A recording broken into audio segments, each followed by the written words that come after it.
जी अली मोहम्मद खान साहब प्लीज। जी बहुत शुक्रिया जनाबी चेयरमैन साहब. As far as the question is concerned, I'll answer, but the worthy opposition leader, he had raised a point. The Constitution is supreme. Yes, there are instances when these issues have been raised, but under the concept of ministerial responsibility, a minister who is responsible for his co-minister, he can answer. जी वो clear है, वो पता है. There is no illegality or no unconstitutional in these things. Ji ji.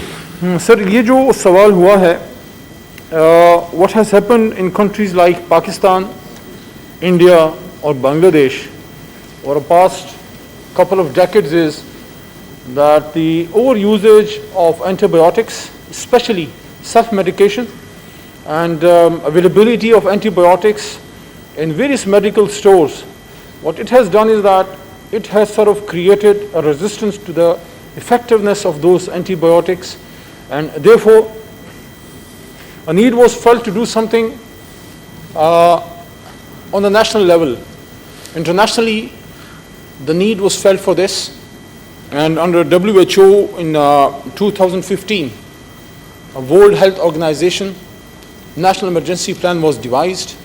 Pakistan took it very seriously. In 2017, we gave a national action plan for this, and because of the performance of the health ministry or the seriousness of the government of Pakistan, it was recognized, and there is this Fleming Fund from United Kingdom, and they made Pakistan part of that, and they gave us around 2.8 million euros for this national action plan. And there are various awareness campaigns for this. We are trying our best to educate people and also advise and educate the doctors.